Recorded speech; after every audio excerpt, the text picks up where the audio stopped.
anytime that I'd write something a little violent, Alex would be like, he'd be sending me like Austin Powers memes of like, that's not how you're the head of a major corporation. And we had like a running total of like decapitations going for a while. And there's a bit in issue 6 that people are still talking about. That they're all like, oh, like who was responsible for this?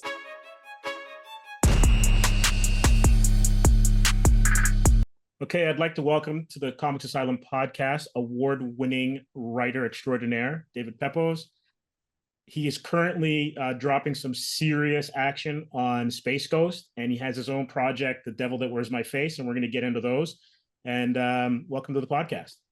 Thank you so much for having me. I'm excited to be on, and yeah, excited to talk comics with you.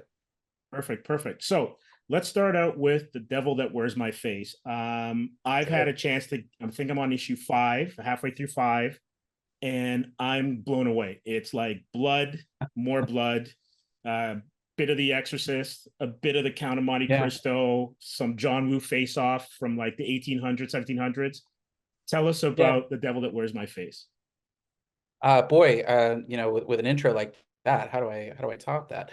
Yeah, The Devil That Wears My Face. Yeah, I've been building it as Face Off meets The Exorcist. It's the story of Father Franco Vieri, who's an 18th century Vatican priest who's grappling with a pretty profound crisis of faith.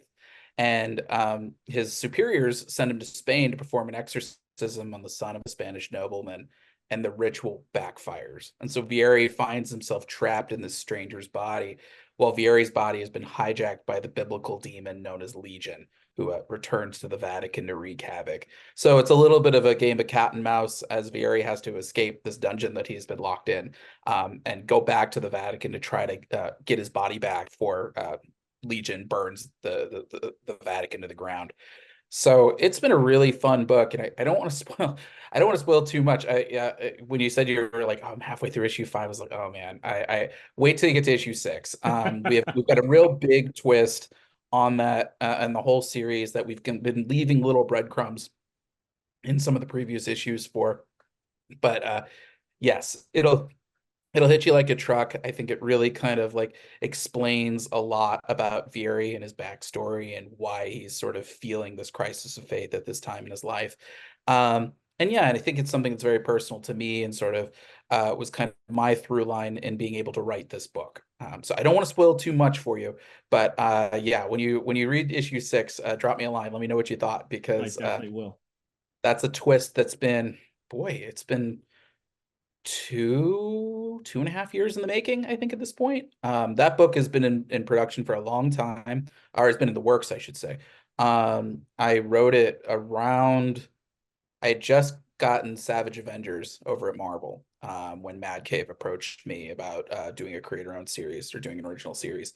And so we were talking about different ideas, and The Devil That Wears My Face, we all really gravitated to very quickly. But I had to do a lot of research, trying to figure out like what year are we going to set this historical drama, and like what is the deal with the Vatican in terms of like its political structure and the Curia and the rights of succession, and then trying to figure out, okay, in what historical context do we want to set this book, including what's going on politically, what's going on technologically. That was probably a good like solid 2 or 3 months of research. And then once I think I had written 1 or 2 issues, and we started talking about like who should be on board for the art. Alex Cormick came up very quickly in conversation. I've been a huge fan of Alex's for a long time, since his work on Sync over at Comics Tribe. And so Alex, I reached out to him. We have a mutual friend in Rich Duick, who Alex has done many books with. And so I had hit him up and just was like, hey, I've got this book, would you be interested? And Alex is so freakishly talented and so amazingly gracious. He really is one of the most talented collaborators I've ever worked with. But it took a little while. He's, even with a guy who's as prolific as Alex, he's usually juggling multiple projects at one time. um, he's still got, his dance card is pretty full, and it's getting more and more full by the minute. And so we had to wait for his schedule to open up, but I knew that like it was going to be worth it. But we waited, it was probably a good 6 months, I think, little maybe 6 to 8 months, for Alex's bandwidth to open up. And then we kind of went full steam ahead with that series. But yeah, I'm so thrilled with the response to The Devil That Wears My Face. It's my first horror book, hopefully not my last.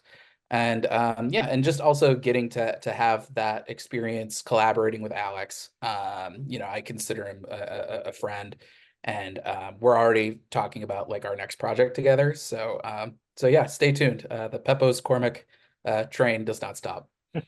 That's perfect. So I want to get into some of the research, and Sure. then based on like what you were able to kind of get out of it, Yeah, what parallels there might be to what's going on in modern times.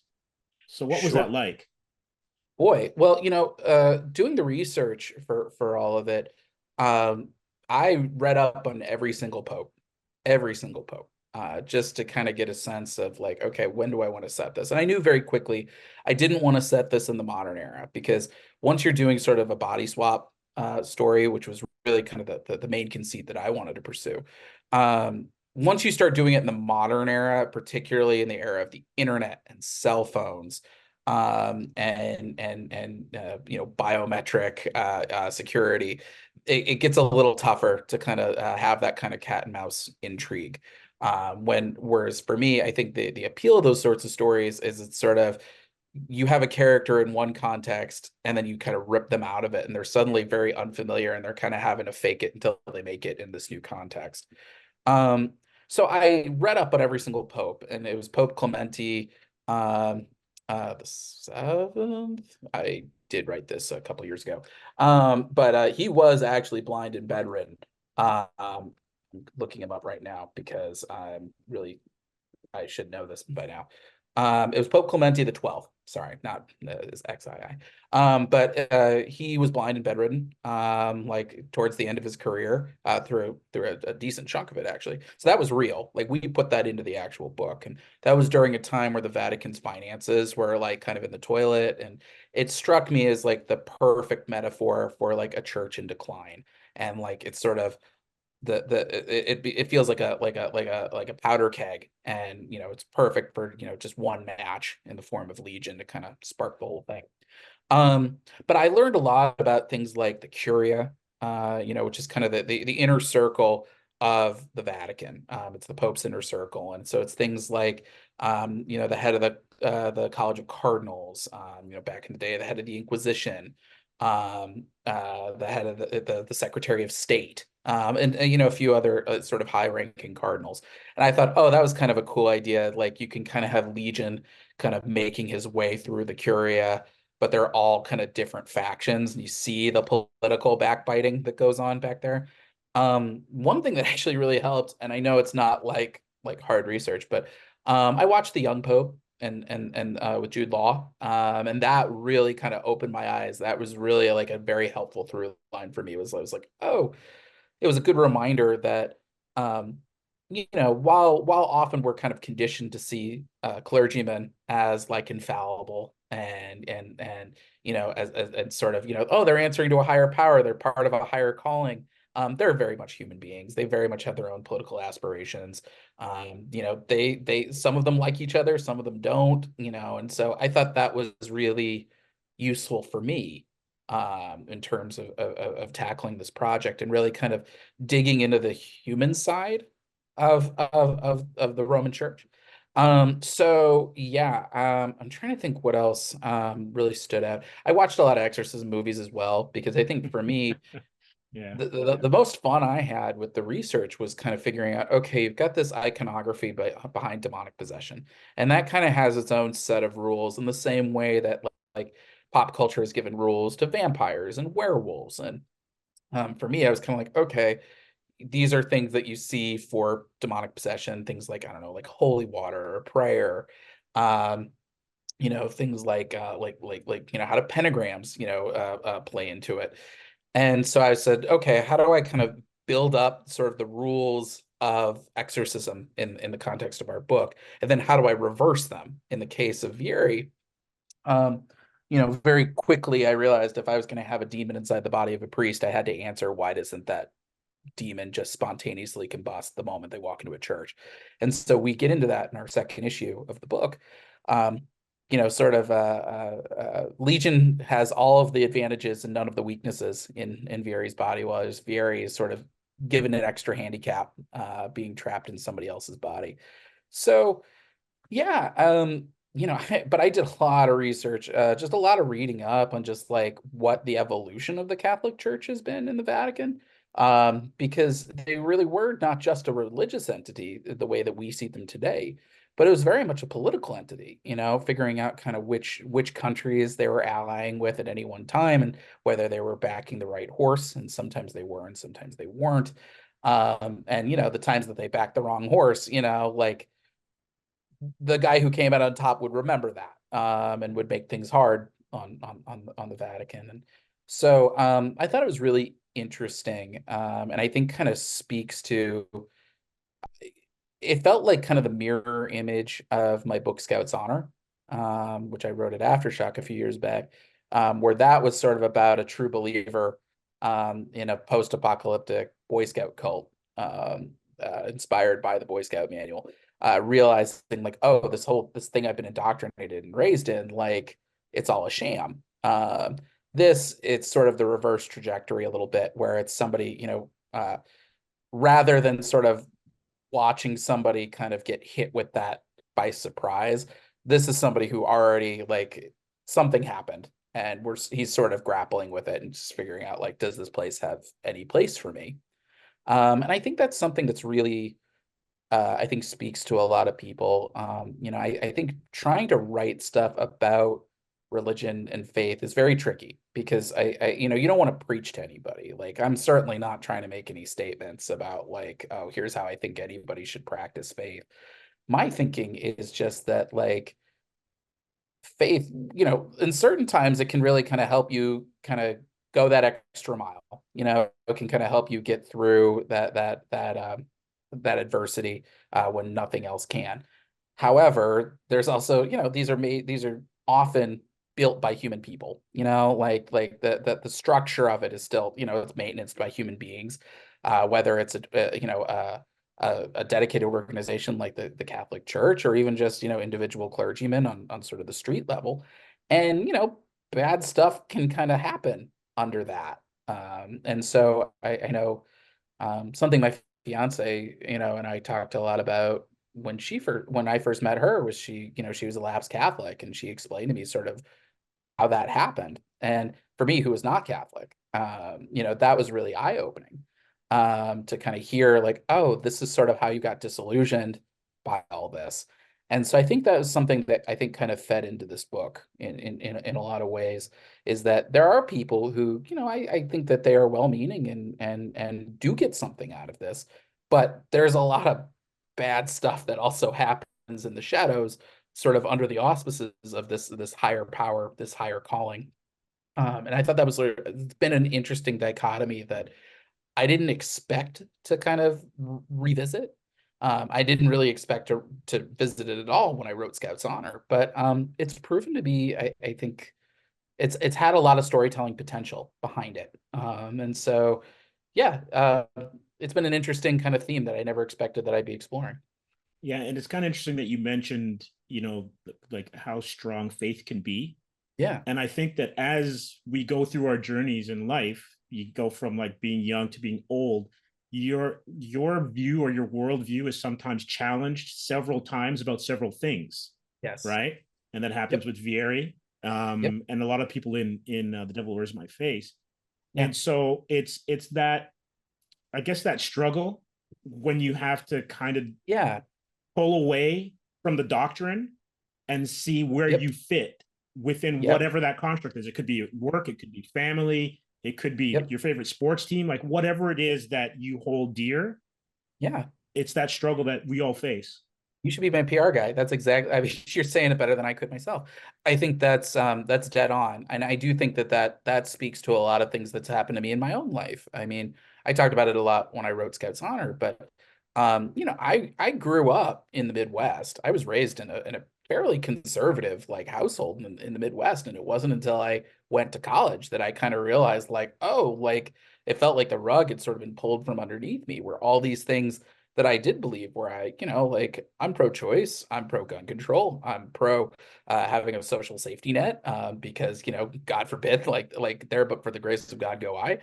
And it wasn't until my freshman year of college that like somebody pulled me aside and they were like, "Oh, you're a Democrat," and I was like, "What? Oh, really?" All these things that I had been raised, that had been told, "Oh, these are quote unquote conservative values," which obviously now anybody looking at a newspaper knows that that couldn't be further from where it is right now.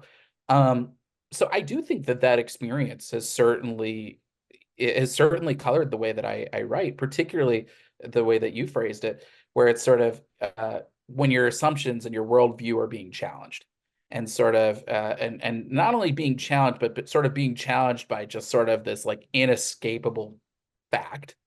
It's not something that you can debate. It's like your own two eyes. You're just like, oh, now I kind of have to like unlearn things, and I have to like really kind of uh, sort of interrogate like how you grew up. So yeah, I think that was certainly a very important moment in my life. And yeah, I do think I tend to revisit characters who, whether it's not necessarily religious, but it's, you do think of the song like, Losing My Religion, where yeah, everything's sort of, they're the things that they assume to be bedrock in their lives suddenly aren't. And how do you adjust to that? How do you kind of find your legs again? How do you get back up? How do you cope with that? And then what do you do moving forward? Is there any parts of that that you can take with you that are positive, or do you kind of have to start over again? And I won't spoil issue 6 for you, but you'll have to read it to find out. I can't wait to get there. And it's interesting what you were mentioning there, because I sometimes find that if you have to go through those journeys by yourself, Yeah. it's one challenge. But Yes. then when you then come back to the people that haven't, I guess, been awakened as you have, Yes. that's an Yeah. extra challenge, because then you have to reframe them within your new perspective. Yes, it's very true. I still have family in Missouri. I live in Los Angeles now. Our politics couldn't be any more different. Our sources of information couldn't be any more different. Um, but yeah, but I do think the other side of that is it's the people that you sort of make that change alongside, and I think it's like the people who you kind of um, you're able to sort of lean on when you kind of have that initial shock wave of like, oh, everything I thought I knew was wrong. And I think having people who kind of support you during that. I know, plenty of people who've been there for me when I've had moments where I'm like, oh, I gotta like rethink like my whole paradigm. Um, and I think having those people next to you, I think that speaks to a lot of what we're doing in Devil, particularly with Vieri and his partnership with Maria, who she's an attendant for the Marquis de Lazarus, whose son is been infected with this demon, and she winds up kind of being Vieri's partner in all this, and she's the first one to believe, oh, this my love interest who's been possessed by a demon, he's now claiming he's a priest, and suddenly he's, minor spoiler, he's praying in a dungeon, and even though like his skin is bubbling, he's still continuing with the prayer. I think he might be telling the truth. And so having the two of them kind of coming together, teaming up to try to stop Legion, I think that's a really important thing, because I don't think you can have these big changes in a vacuum. I think you need somebody, whether it's a love interest or whether it's a partner or whether it's a friend, just somebody that you can kind of like reorient with a little bit, just to kind of recalibrate and really to finally kind of like find your feet and get some support while you're sort of acclimating to the new normal. Because I think without that, it's very easy to just, shrug it off, just to say, oh, like, that, well, I'm just going to pretend that didn't happen. But if you have somebody there that you can even just kind of unburden yourself to say, oh, hey, like this thing happened, um, that really, I think, solidifies it. It makes it real. And that sort of allows you to kind of grasp it and move forward. So I think it was really important to have somebody there for Vieri, just somebody for him to play off of, and um, also to even the odds a little bit. I mean, there was, writing this, we have Legion, who is sort of he's in Vieri's body, but he's also got all this sort of demonic powers to him. And then we have poor Vieri, who just all he has are the handicaps. And so having somebody teaming up with him was sort of our way to even the odds a little bit, and kind of give Vieri a little bit of a fighting chance, a little bit of an edge, without spoiling too much. We see it in our first issue, but Maria has epileptic visions, which, doing research on the history of epilepsy, people used to say, "Oh, these are like visions. These are visions from angels." And there are some people who say that Joan of Arc, was one of these people who had epilepsy and seeing visions. And so actually being able to lean into that as truth and saying, okay, like she gets these like precognitive flashes and she doesn't always know what they mean. That was kind of a nice way to kind of like add a little bit of tension to the script, but also to give Maria her own separate edge, her own sort of her own duty, her own utility in this script, but then also to kind of give Vieri like a little bit of a leg up that like otherwise he'd probably get flattened into paste like immediately. At least, this he can lean onto his wits a little bit and lean onto this partnership that he's built with Maria, to maybe eke out a victory, as nail biting of a victory as it might be. And it's kind of interesting that you mentioned Maria because you'd also said something earlier about believing what you're seeing, Yeah. right? And I think a lot of us, especially in modern times, Yeah.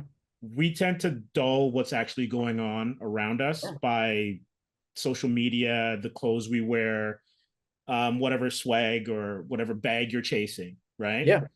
And I think that Maria's exceptionality allows her to kind of cut through that to see something different in Vieri, which Yeah. allows her to kind of go, hey, something's up here. Yeah, I mean, that's a great way of phrasing it. I appreciate you saying that. Yeah, I think for me, it was all about, like she cares for Santiago, which is the son of the Spanish nobleman, who Vieri is currently inhabiting his body. And so it's nice to kind of give everybody like their own personal wants, like their own goals. Vieri has a pretty concrete goal. He wants to escape and get his body back. He doesn't quite know how he's going to do that, although he's sort of figured out some plans that may or may not hit some snags. Um, Legion, well, you haven't finished issue 5 yet, so you don't know his full goal yet, but you will see it pretty soon. But broadly speaking, he wants to wreak as much havoc in the Vatican as he can, given his newly privileged position in Vieri's body. And then yeah, Maria, like the fact that it's not just I want to get Vieri his body back, although that is part of it. Her goal is I want to free Santiago. I want Santiago back. And so I think it's a very pure goal, and it's a very loving goal, and it's something that Santiago's father Hugo shares to an extent, but he kind of goes at it a little bit from an Old Testament perspective, in that like we're gonna try everything we can, but like at the end of the day, if like my son's not gonna get freed, I'd rather put him out of his misery than like have him being tortured by a demon. Uh, Maria's got a little bit more hope. She thinks like, there's always a way. There's always a way to figure this out. And yeah, I think she does have a degree of hope. And I think she kind of leavens our story a little bit. Like she, I think, is like the bright light of the book. That she kind of keeps everything from feeling too oppressive and too dour, even though we've got tons and tons of like blood and gore and violence in the book. Yeah. uh, that it, that we can thank Alex Cormack for a lot of that. Alex, to go on a tangent, Alex and I, we would have we talked about every single page of that book. Like he and I would be in constant contact. It was really wonderful. And anytime that I'd write something a little violent, Alex would be like, he'd be sending me like Austin Powers memes of like, that's not how you're the head of a major corporation. And we had like a running total of like decapitations going for a while. And there's a bit in issue 6 that people are still talking about. That they're all like, oh, like who was responsible for this? And I'm like, mostly Alex. I wrote some vague sort of setting descriptions, and then Alex was like, how gory can I take this? And we're like, yeah, run with it. Um, but yeah, I think having characters like Maria kind of counterbalances that in a way that, like, yeah, we have like the fun, like gruesome horror moments because like it's fun, like why not? But at the same time, like we still keep like a human core to it all, and we don't want people to like feel repulsed when they're reading this book. And I think having characters like Maria that are so likable, even I think to a degree more likable than Vieri himself, I think goes a long way to keeping readers feeling invested enough to see our book to the finish line. Yeah, no, it's a good point. And just speaking about horror and religion, Yeah. how do you balance that? And what is it about the combination of the two, like heading all the way back to The Exorcist and like even like you're saying Old Testament Yeah. kind of stuff? What is it about those two things that work so well narratively to almost Mm. unsettle an audience but also draw them in? That's a great question. I think it comes down to subversion of what like religion is supposed to be about. And that's not necessarily what it is in practice, but at least in theory. Like in theory, you think of you're supposed to think of religion as like a safe place and like a place that like that's supposed to be aspirational and supposed to like kind of lead you to like a higher calling. And a place that you have your community and that you're safe, I think is the number one word. It's a place that you're safe. And of course, that's not always the way it is in practice. There's a lot of fire and brimstone out there in certain religious places. And my future father-in-law, like he told me all sorts of stories about growing up in his Catholic school with the nuns. Like sounds like the nuns were pretty scary. And so when you have horror in the religious aspect, I think it leans into that subversion. Whereas instead of it being a place of light and safety and hope, it's like here's all the demons and like punishment and hell. And like not only is it like hell a place of punishment and demons and unimaginable torture and pain, but what happens if they escape hell and come for you? These things that like are not quantifiable by nature or science, that are sort of only quantifiable by like what you would imagine your worst nightmares and the worst case scenario to look like. Um, I think that speaks to a lot of why like horror and religion go hand in hand. And I think also this idea of, this is not a problem that can be solved with like modern means. This is sort of an ancient archaic problem that only gets solved potentially with ancient archaic solutions. And so, it's sort of it's pitting sort of these ancient powers in a more contemporary setting. Even if it's the year 1740, I mean, we're talking like, old biblical kind of stuff. Um, and yeah, and I think there's also a degree of like, it's very much rooted in emotion. It's rooted in emotion and it's rooted in mythology rather than rooted in like science or theory or anything that like, the greatest minds of our generation could kind of come together to figure out. Um, but yeah, I think that is, at least thinking about books or thinking about stories like The Exorcist, I think that's sort of where it comes from, is you're like, I've heard this legend of what a demon can do, and then you sort of see how that actually plays out in the real world.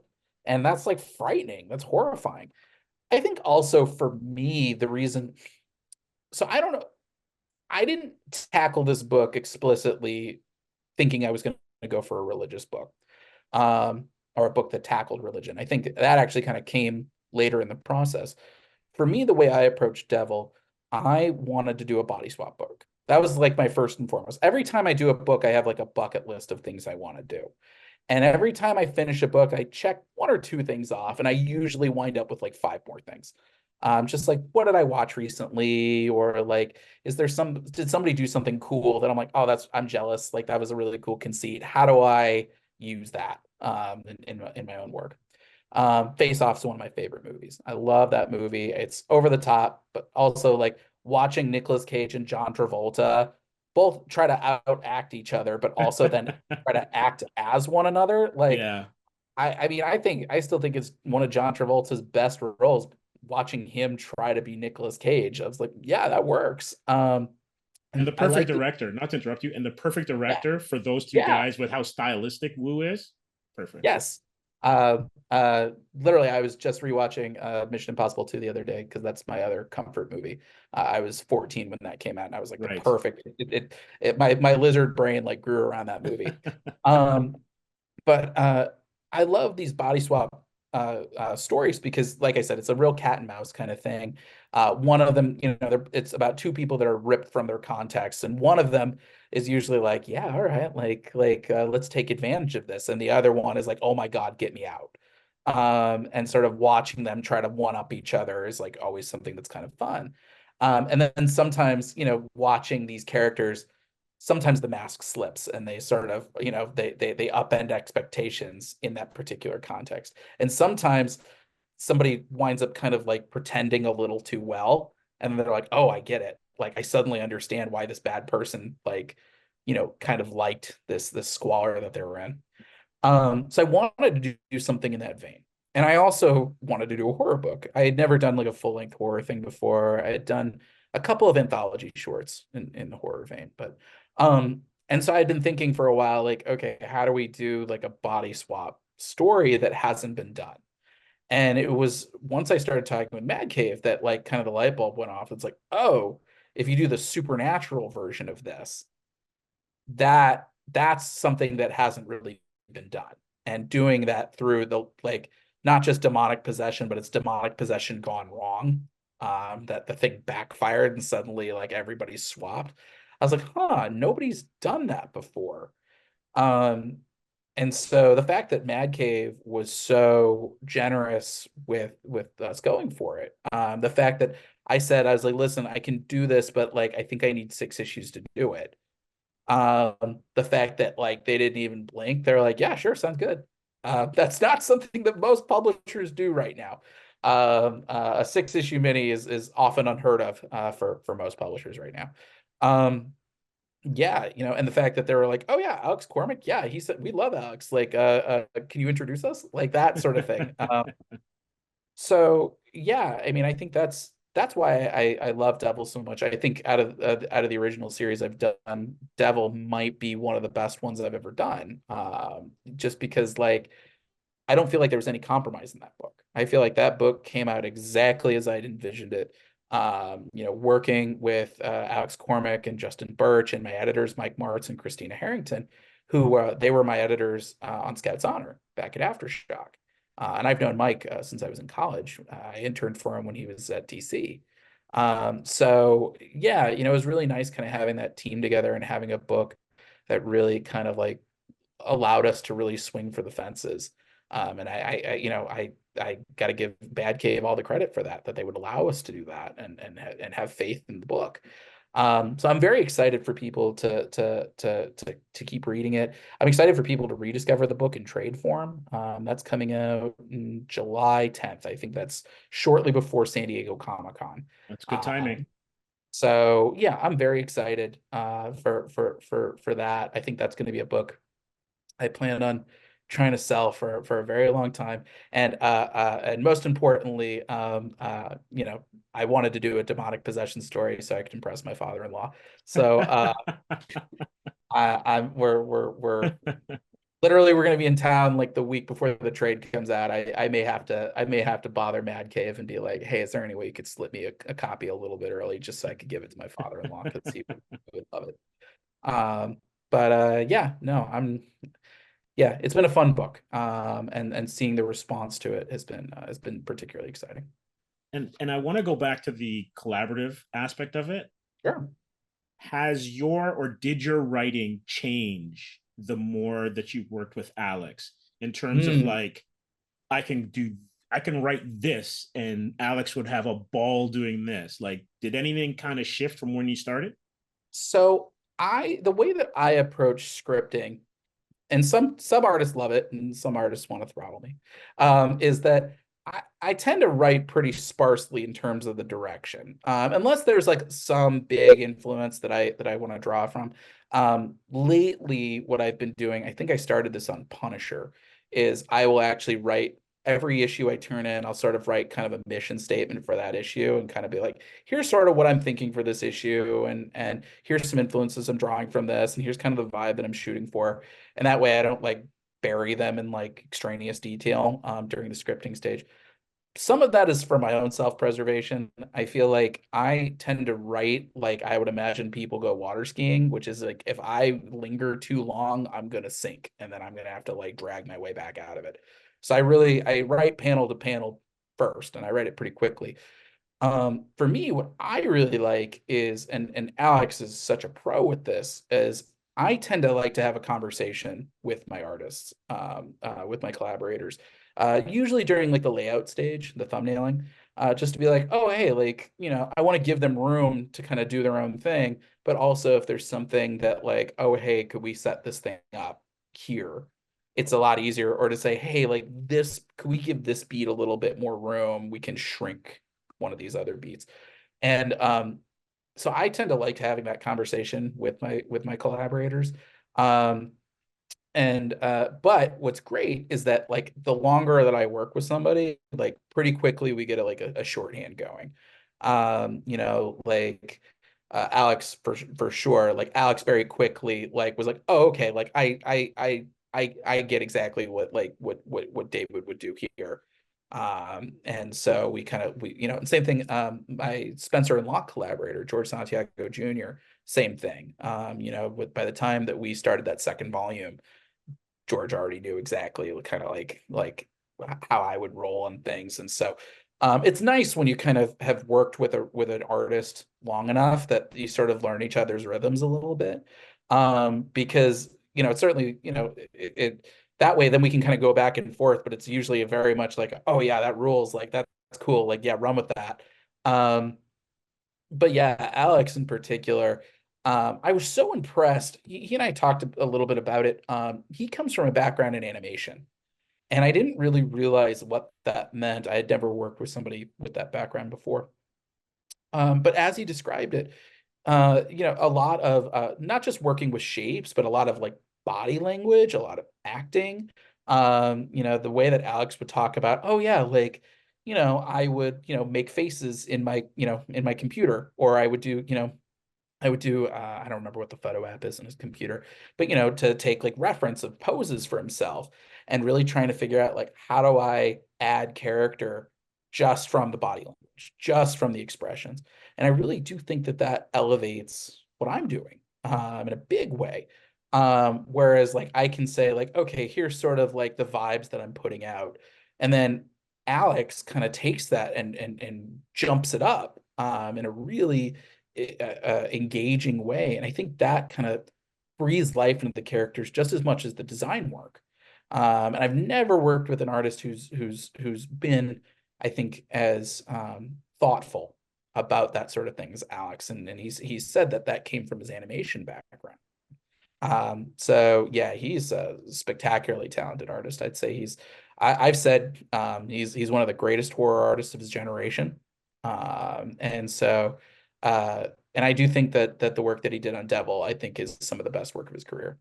Yeah, no, it's a great looking book. The atmosphere is totally set in the first few pages, so you know what you're getting into for sure. And it Yeah. has the feel of being back, in the 1700s. It has that kind of, you get transported for sure. Yeah. It's been a really, that whole book has been such a fun experience. And the fact that like as soon as we finished it, like the first thing that Alex and I said was like, okay, well, what's the next thing? So it's on my to-do list.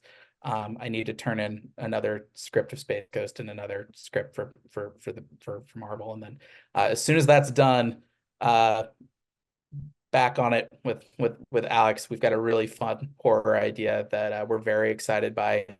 I got to do like a little tweaks, a couple tweaks because I thought of some ways to punch it up even more, but Alex is going to be the perfect artist for it, and I think it'll be just as fun as Devil, but in a very different angle. All right, great. I'm looking forward to it for sure.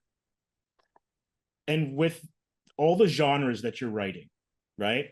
Yeah. Which one is the easiest to fit into? Which one is like fits like a glove? You're doing sci-fi, you're doing horror, you're doing like superhero stuff. Which one is the one that kind of speaks to you? So okay. So I'm gonna it's funny. So I'm gonna flip your question a little bit because Sure. for me, genre isn't as much of a challenge for me as much as how do I focus the characters? And I'll explain what I'm talking about. They're the two biggest considerations I have for any project are, is there going to be any internal narration? That's a huge consideration because um, both, do you need to get into your character's head? Do you want to get into your character's head? Is it more dramatically satisfying to kind of have that degree of remove? Also, just from a logistical standpoint, it's easier to write without captions because you're not writing double a script. So there's that. The other consideration is whether or not this is sort of a solo story or is it an ensemble story? And by ensemble, it could either be like a big team book or like even like a two-hander like Devil or Spencer and Locke. Um, for me, the ensemble books are kind of what I gravitate the most towards. Those are the ones I have the most fun working on because I think then you're able to kind of take the most fun I have writing is taking multiple characters with very different personalities and kind of smashing them against each other and seeing kind of the sparks that fly. And I also, just as somebody who gets bored and restless easily, having that means like you can always switch gears when you find yourself in a rut. You're like, oh, for Devil, I can say, okay, like I don't know what to say about Vieri. Well, I guess that probably means I should be checking in with Legion right now Mm. or checking in with Maria right now. And usually that, I can either jump ahead or jump out of sequence and tackle them. And that sort of gives me my momentum that I can then clear the gap that I was dealing with before. So ensemble things are really my favorite, and you can see it in all my favorite books that I've worked on. You see it in Savage Avengers. Um, you see it in Devil, which is a two-hander. You see it in Space Ghost, my new book, which I consider very much to be an ensemble cast. You see it, on work in like Avengers Unlimited, which God, I love writing that. Writing the single character stories, things like Punisher in particular, was the biggest challenge for me, was not just sort of figuring out conceptually how are we going to introduce a brand new Punisher and do it in a way that kind of sidesteps all the various political minefields that a character like the Punisher would have, while still feeling like a Punisher story. For me, it was that a character like that doesn't have a lot of things to bounce off of. He's got, Right. AAA, his woman in the chair, sort of kind of feeding us the exposition. But that was like a big challenge for me. Was I was like, okay, he's a loner. He's kind of stoic. How do I? You sort of have to compensate by saying, okay, like if this character doesn't have a whole lot of other characters to bounce off of, that means you need to lean twice as hard on the plot and the adventures that you're throwing them in and the situations that you're throwing them in. So yeah, for me, I think it's the ensemble of it all. I mean, the books that I've felt like the most in the groove, um, Devil, surprisingly, I do feel like horror. I like writing horror, and I never really expected that I would. Um, Also, though, like, I grew up reading superheroes. I love writing superheroes. And I will say that like the last few years, it's been really nice to sort of feel like I've been in my sweet spot. Where, stuff like Savage Avengers or Avengers Unlimited or Moon Knight City of the Dead, um, or Fantastic Four, like all of those, I'm just like, oh, like that stuff is really fun to write. Like once I kind of lock in on the core concept, I'm like, yeah, this is great. Um, I think those are sort of my favorites to be writing. But honestly, like half the fun of like jumping from genre to genre is kind of learning what you like about it. And I think for me, the genre that I really want to dive into more, and I'm sort of doing it a little bit in Space Ghost, but I want to do more sci-fi. I've got a couple things coming that have a little bit more of a sci-fi bent to them. And books like Grand Theft Astro, which we announced years ago, and sort of we're slowly chipping away at art. I wrote it, I finished it years ago, and I'm like chomping at the bit. I'm like, oh, I want people to read that book so badly. Um, you know, but yeah, I think I don't know. It's always trying to figure out what's the missing food group. What haven't I tackled yet? Or what haven't I tackled in a while? And then trying to figure out like, okay, how do I that's how I kind of keep from getting too restless in this job. And probably keeps you fresh too, right? When you know Yeah. that, okay, I'm going to do this for a chunk and then do that for a chunk. It's Yeah. almost like being typecast, I guess, as a writer. Yeah. Well, I think not only keeping fresh in terms of creatively, but I think even just in terms of like my output and energy level. Like I'll say like last summer was really challenging for me in that I wrote Moon Knight, City of the Dead, Punisher, and Devil That Wears My Face concurrently. And That's literally a heavy load. I was jumping between each of those. And I think though it was a challenge only because all three of those books were mostly like they were street level, they were kind of gritty, they were all about fairly human characters without like a huge amount of powers between them. And so for me the big challenge was like, okay, how do I make those stories feel different from one another?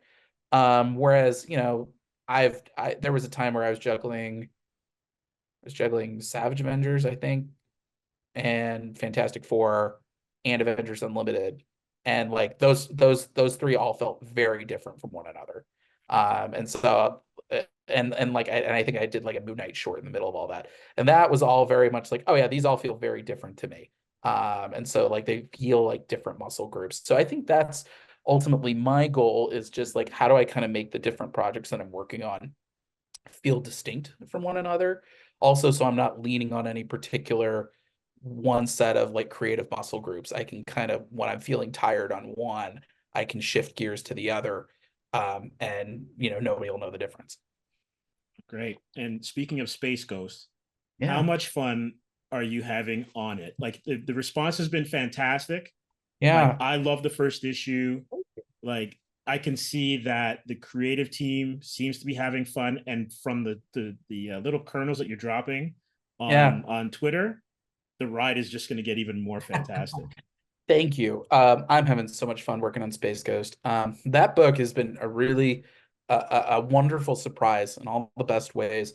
When Dynamite approached me about this book, Joe Rybandt had approached me at New York Comic Con last year. And Dynamite had just made their announcement with Warner Brothers Discovery that they were going to do a line of licensed comics with Thundercats and Powerpuff Girls and Johnny Quest and Space Ghost. And so Joe approached me and said, "Hey, listen, we really loved what you did on Moon Knight and Punisher. How would you feel about Space Ghost?" And actually, I had just wrapped up on writing Punisher, so I was like, actually, I've got some bandwidth. And so Dynamite Joe had said, "How would you feel with a year to start? Like, what do you think you could do with a year?" And talk about an amazing runway. That's a very generous runway to start in today's marketplace, where most books in general don't make it to 12 issues unless you're like a long lasting legacy title, like, Amazing Spider-Man or like Captain America. And even then, not even those books sometimes. Um, so I was like, huh. And so my introduction to Space Ghost was interesting in that I grew up in the Coast to Coast era. Mm. That was sort of my introduction was I was like, oh, it's this like parody superhero, interview show that I was probably like a little young for. And it wasn't until my first internship at DC when I was in college that I learned about like some of the major figures in comics history, Alex Toth being one Oh of them. yeah, fantastic. And that's when I was like, oh, Space Ghost was like an actual superhero, like played relatively straight. I mean, granted, it was on the heels of Adam West's Batman, so there was the Silver Age camp energy of it all. But like that was superhero media at the time. And it was around then, I guess there must have been like a trade or a reprint of Joe Kelly and Ariel Olivetti's Space Ghost run. Somehow I got my hands on that trade while I was at DC. And I read it over and I was kind of like, huh. Between learning about that and learning about who Alex Toth was, I was really struck that I was like, why has nobody done anything with this? Like, why is this not a bigger thing? Because Space Ghost has all the ingredients of an A-lister. It's reductive to say it's what if Batman fought crime in the Star Wars universe, but like if you said that, you wouldn't be too far No, off. no, you're pretty on. He's got the amazing design by Alex Toth. He's got this really iconic array of abilities. He's got his power bands, which has fire and ice and laser beams and force fields, and he's got the invisible belt that lets him turn invisible, and he's got the Phantom Cruiser, and he's got his base on Ghost Planet, and he's got these three sidekicks. Which as I thought about it, I was like, oh, that was really savvy of them, of Hanna-Barbera, like very ahead of its time. Why settle on making this just a boys cartoon? You can have boys, say, oh, that guy Jace, he's super cool, he's just like me. But then girls can watch it and say, oh, Jan, like that's like me. And then they have a monkey because back then in the Silver Age, if you threw monkeys on things, you would notice an uptick in sales. So you have all these ingredients, and then you have the rogues gallery, which just like Toth throwing out fastball after fastball, like all these amazing Yeah. design concepts. Um, and to be honest, I mean, that was sort of the success of that show, was he only had 5 minutes per episode. So you didn't really have a lot of time to explain like a villain's backstory or their their deeper motivations besides like whatever, plot that they're trying to do. But you did get a sense of who they were just based on the sheer creativity of the designs. I personally think Space Ghost's villains are just as iconic of a rogue gallery as like Spider-Man or Batman or the Flash. Like I think Right. it is that level of like, you know, all bangers. Um, so the fact that like I read this and I was like, oh, that's really interesting. I'm surprised nobody's done more with that. And then fast forward like 15 years later, and Dynamite says, hey, would you want to do Space Ghost? And I was like, yeah, actually, yes. Well, yes, I would love to do that. And so as I was sort of, I rewatched all the original episodes. I watched the entirety of the 60s run. I watched the entirety of the 80s revival. I took detailed notes on every single episode, just to get a sense of like, how do these characters like play off each other? How do they work? But also just like, what's Space Ghost's universe? How do his powers work? Right. That was a big, that was a big thing to kind of wrap my head around. Um, and as I reread all the original comics, the thing that stood out to me the most, there was Joe Kelly's run, which is, I think, Mm. kind of the bar that everybody's comparing our book to. And that book felt, that book actually felt very surprisingly gritty, like real gritty. Thaddeus Bach, his pregnant wife is murdered in like the first issue. And that's like hardcore. But the thing that really stood out to me is that was a standalone story. That was very much about Space Ghost, particularly. How does he go from being like a space cop to becoming this vigilante? And rewatching the cartoons, I was like, wait, but Jan and Jason Blip don't really factor that much in that story. They're in it for a little bit, but like they don't really have like an impact on Thaddeus's like arc. And I realized like, oh, well, that's my arc. That's my story. It's if I tried to just do a plain origin story for Space Ghost, people would rightly be like, I've read this before, and I read it 20 years ago. Um, for me, instead, rather than it being a story about Space Ghost year one, it really is kind of Jan and Jace year one, Mhm. where we're kind of telling the story through the perspective of Space Ghost sidekicks and kind of how they go from being these tragic orphans to becoming Space Ghost sidekicks, to becoming his trusted partners, and then becoming this like found family in their own right.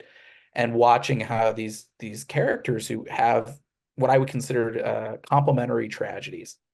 Jan and Jace lost their family, Space Ghost lost his, and watching them kind of like gravitate towards one another and seeing that there's a little bit of friction, particularly with Space Ghost, who has been isolated and by himself for so long that he hasn't really accepted that he's had a problem. And it's only when he has these kids that he realizes, like, oh, yeah, I've been kind of, I've been marinating in this for so long. I've really pushed my own humanity down. watching these sparks kind of fly and watching these characters kind of evolve and develop and like heal in proximity to one another. That was an interesting story to me.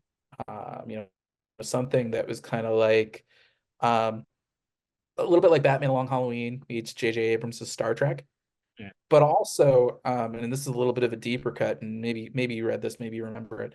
Did you ever read Astro City? Did you ever read I'm familiar with it, but I didn't really read it. so there was an arc, I want to say it was the second arc, maybe I'm wrong. It's called Confession. And it was a story about a guy who moves to Astro City because he wants to become a sidekick. And what Mm, happens when he crosses paths with the vigilante known as the Confessor. right. And sort of how does his like worldview change as he gets to know the Confessor more, and then as he learns the Confessor's secrets. And that really stood out to me a lot.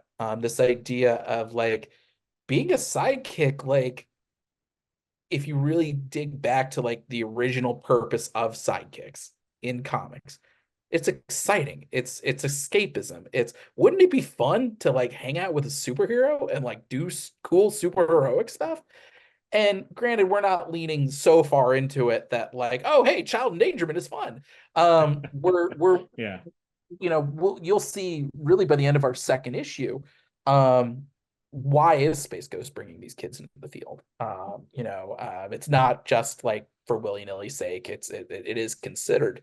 Um, but I think the idea of like these kids kind of adding some light and some warmth to Space Ghost's life, and in spite of himself, he kind of steps into this role as this surrogate father figure. A big influence on this book is Dr. Grant with Lex and Tim from Jurassic Park. And Right. if anybody remembers that, you meet Dr. Grant and like he's very good at his job, and that job does not involve kids. Uh, Yeah. he's not great. He's bad bedside manner when it comes to kids. But watching him kind of step up and watching these kids step up, that's the heart of the movie. And I think that was something that really kind of stood out to me um, with these characters, as it really is. It's like Batman, Robin, and Batgirl meets Dr. Grant and Tim and Lex. And watching these characters kind of like clash from time to time because, Space Ghost has a very set way of doing things. And there were no kids in that equation. And now that there are kids and a monkey in this equation, uh, he's going to have to reevaluate how he does things. And also, meanwhile, these kids, they're kids. You try telling them what to do. Sometimes they'll listen, sometimes they'll go off and do their own things. Sometimes that'll pay off magnificently. Other times, they're going to wind up on their ass. And that's been like a really fun kind of interplay that we've got for this series that we're telling it primarily in done in one stories because I want you to feel like you're going on a real journey with Space Ghost and company. Right. And by having, multiple, like having a ton of individual episodes, versus sort of doing like a 6-part arc means that it really kind of it's the same amount of pages, but you're gonna feel like these characters really well. And every issue, you're gonna see one of these amazing Alex Toth villains. All the members of the Council of Doom. So you saw Sweet. Brat Sweet. for our first issue, and we've got the solicits out now for issues 3 and 4, so I can say it. So like issue 3, we're gonna have the Widow show up. Nice. Nice. Issue 4 is our first part of our Zorak 2-parter. And so, seeing all these kind of iconic villains and figuring out like the ways that they populate Space Coast universe, that's been like a fun challenge and responsibility, but a really exciting one. But through each of these adventures, we're also going to see Space Ghost, Jan and Jace's dynamic evolve. It's going to change incrementally issue to issue. And that has been, I think, really, really fun. And I think that kind of keeps the focus of this series where it needs to be, where you can have all the cool, exciting spectacle of Space Ghost, all these sci-fi adventures. But if you don't care about these characters, it doesn't mean anything. And I think for me, that's been the most fun. I mean, I've fallen in love with these characters. I every page I write, with Space Ghost, Jan and Jace is feels like a gift. You know, I'm about I had when I pitched this book to Dynamite and Warner Brothers, I had pitched it over the course of 12 issues in an annual. Mm. So far, I don't think there's any changes in that happening. I'm about halfway through that right now. And yeah, getting to know these characters has been really fun. I mean, you know, Jan and Jace, you know, for me, they speak a lot to me personally. My younger siblings are triplets, so I Wow. know Wow. exactly. Okay. Yeah, yeah. 10 days before my ninth birthday, I suddenly felt like the dinosaur when the meteor hit. But Mm. that was the day I started counting everything in threes, and so I think I instinctively understand where Space Ghost is coming from. That he had his own way of doing things, and then suddenly two kids and a monkey show up. Right. But for me, you know, trying to figure out, you know, even just like birth order, you know, my siblings were born a minute apart, and that minute has set up their entire hierarchy for almost 30 years. So for me, I was like, okay, like for me, Jan was born first. She is clearly a firstborn in that. And it's funny because in the 60s, I would consider her, you know, her characterization actually fairly feminist, fairly progressive for that time. Of course, obviously now in the year 2024, that 60s characterization is a little dated. And so for me, I wanted to make it a point that like Jan is very proactive and very take charge. Um, you know, it's there's a little bit of Lisa Simpson energy going on there. But just that just that she's, you know, as many only girls in a family can be, she was the responsible. She was the thoughtful one. She feels like she has to think things through because Lord knows her impulsive brother's not going to do it, and Space Ghost gets tunnel vision, so he won't do it. But also, like, you know, that doesn't mean she loves doing that. You know, she's got an attitude. She's a crack shot with a blaster, but also she's the one who like will tell off Space Ghost to his face. You know, and you can see it on my Twitter feed. We have a little bit of a scene with Space Ghost and Jan for issue 2 coming out next week, where she like tells him off. She's, you know, she's like, we need new rations, and he's like, listen, we said we're gonna lay low, and she's like, yeah, listen, I was almost killed by space pirates, but you know what would be worse? Me and my brother and a monkey dying in your creepy bachelor pad. Um, you know, and Space Ghost is like, you know what? I'm checking out.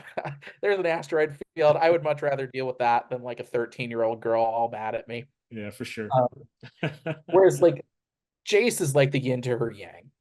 You know, he's the gearhead. He's a natural mechanic and tech guy, even though he probably was not like great in a traditional school setting. Um, but also like he's the comic relief. Like Jace is the one who's always cracking jokes. He's always kind of with the, you know, zinging out the one-liners because he feels like, oh, you know, if I don't keep everybody laughing, if I don't keep the morale up, then like what little family I have is gonna like disintegrate. So there's like an inherent sweetness to that character that I love writing. I always say he's like in the same emotional maturity level as like Blip, closer to Blip than Jan. And Jace might be my favorite character to write out of all of them. I always sort of have to like kind of take a step back and being like, am I writing too much Jace here? Like we need to give everybody else some room. Um, he's got a very fun beat in issue 2. That, you know, I wanted to explain how Space Ghost's power bands work and his equipment works, and Jace has a fun little speech in there that kind of lampshades all of that very quickly.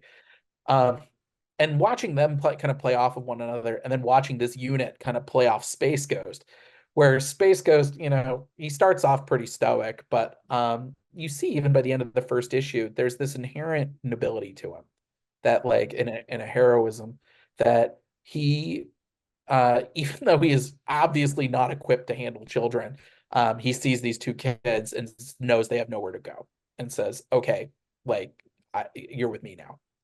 And then very quickly realizes like, oh, I'm in way over my head, and this like these are kids, and like kids are gonna backtalk, and kids are gonna do their own thing, and they're gonna get into trouble. And at first, it's kind of just frustrating to him. But then eventually he realizes what every parent realizes, which is having kids is like having your heart running around on the outside. That's his weakness, is these kids. And granted, we're not going to have them be like constant hostages. If anything, we want these kids to step up, and to be to justify their presence in this book. But that's kind of a thing for Space Ghost to grapple with.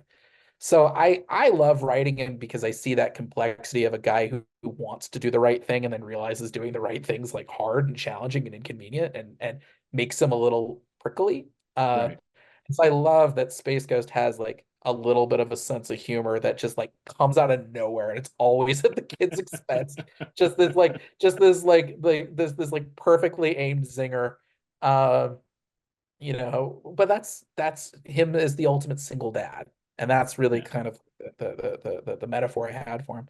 And then there's Blip, who like, if you read issue one, like, he's kind of the linchpin of the whole series. Like he's Yeah. he's sort of our MacGuffin that makes the whole narrative work. But at the same time, I have to say sometimes he's like Wolverine in the Hellfire Club. Not that he's going to be like ripping people's faces off. That's not that kind of monkey story. But like, just the fact that like back then, before Wolverine was popular, before he was famous, Wolverine was like the runt of the litter of the X-Men, and Yes. then he's left by himself in the sewers of the Hellfire Club, and he's like, all right, guess I got to save everybody now. And that was the moment that everyone was like, wait, is Wolverine cool? And Blip occasionally has those moments. He's a fun character to write in that he's an animal character who doesn't speak English. And so for a little goes a long way with them. And you got to lean into kind of the visual, physical comedy of it all. Jonathan Lau does such a great job with Blip. There's a little bit in issue four. Issue four, yeah, issue four. There's like a little exchange between him and Jan, where but it's a monkey who can't speak English. But Jan I think tells Jace to his face that he's like, oh, Blip's more mature than you, and Blip just looks at her like, me.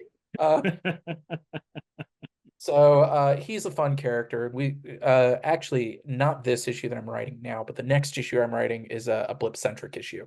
And if we stick the landing the way that I hope we do, it'll be my favorite issue the entire run. Oh wow. So You yeah, can you can you can see that already. yes, it's my issue to screw up. But yeah, like it's going to be a really fun one. Um, So yes, keep your eyes peeled. I think that'll be issue 7, if I recall correctly. But yeah, having these four characters together, it's nice. It's sort of like it's all the fun of an ensemble story, but also, and I say this, well, I loved writing Savage Avengers, but I also, foolishly, my first time out was like, I'm going to do a 9-person cast.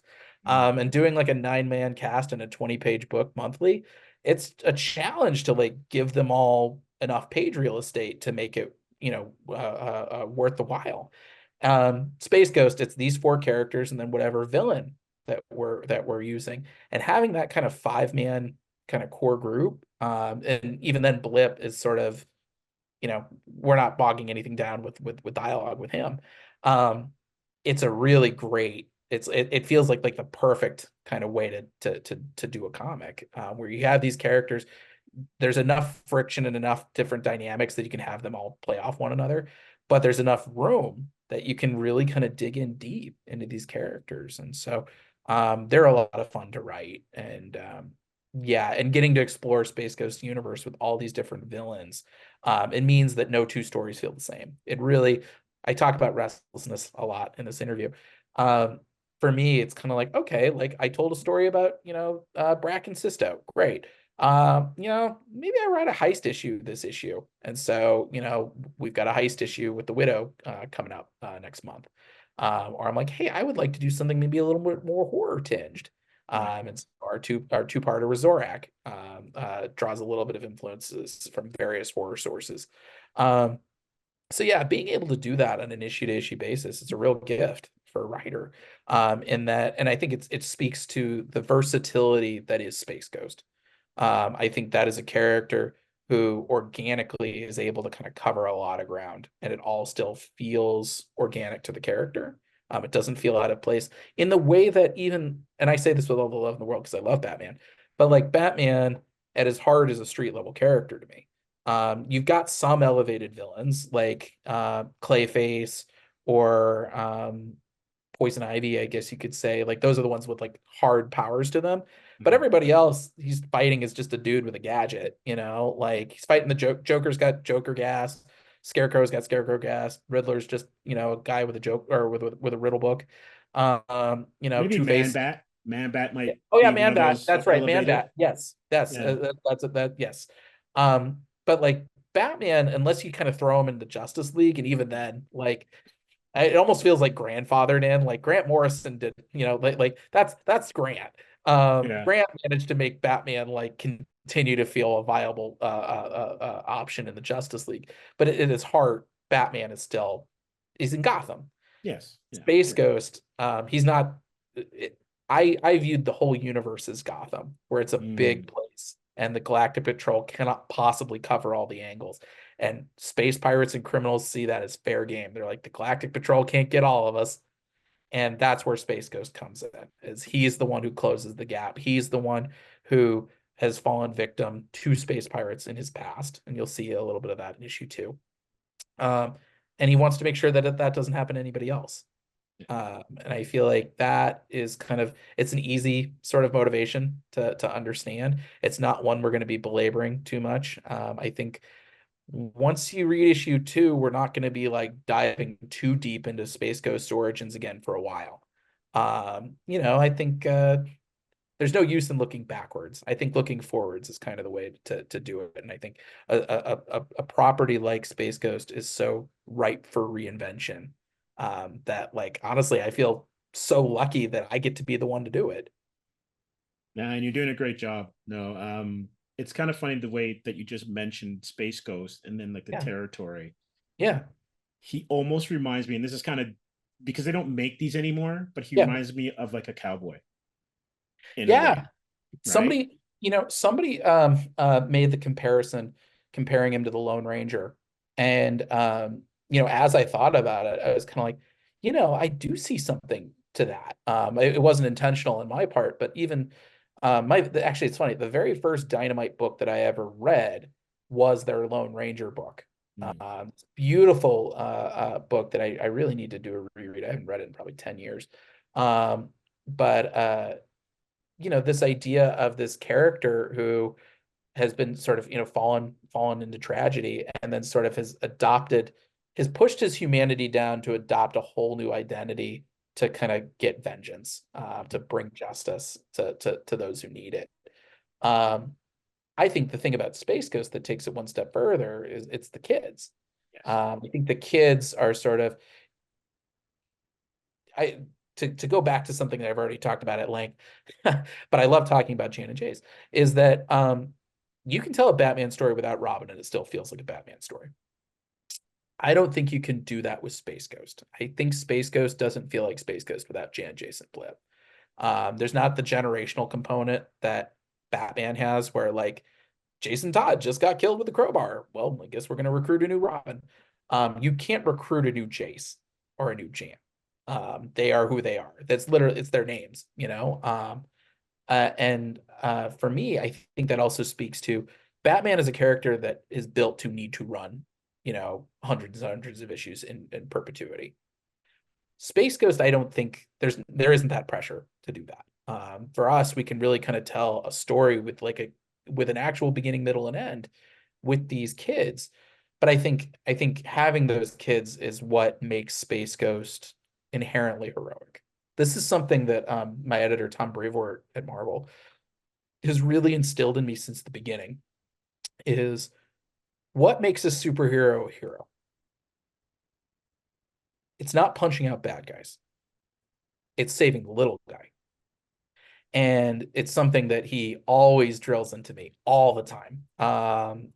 Is that like, are they saving? Are your heroes saving bystanders? Is the villain's plot, is that something that kind of might have like a greater impact on on people? Because otherwise, it feels very it feels like a superhero dynasty where it's superheroes talking with other superheroes and they have their own superhero problems. This, Space Ghost inherently is about a superhero who is looking out for the little guy. And then eventually, when these kids become his sidekicks and they're sort of brought into the fold, superhero wise, they are then paying it forward, and they are helping rescue bystanders. And so I think that is like the core of the character in a way that Batman sometimes is, but isn't exclusively. Whereas Space Ghost, you can peel away the sci-fi trappings, you can peel away all the cool ingredients that he has, and ultimately, this is about a guy stepping up for two kids who have no one else. And I think that really that I think really reinvigorates the sidekick trope in comics for me. Whereas I think a lot of times either writers have sort of veered away from it, or they've leaned so heavily into it that everybody's got a family now, like a huge family that can be like a little unwieldy.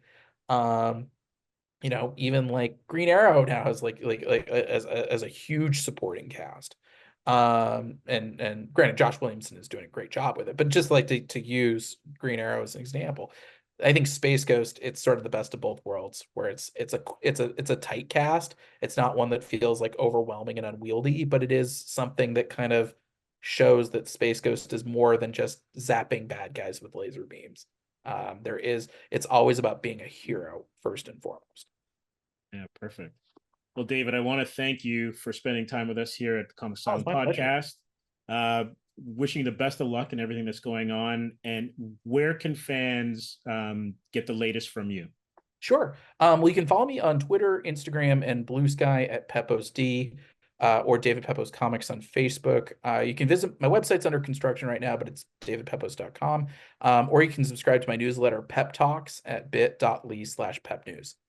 All right. And for those of you who are listening to this or watching it on YouTube, I will put links to those in the video as well as in the description. So, David, thanks again, and I hope to chat with you soon. Absolutely. Thanks for having me. Great.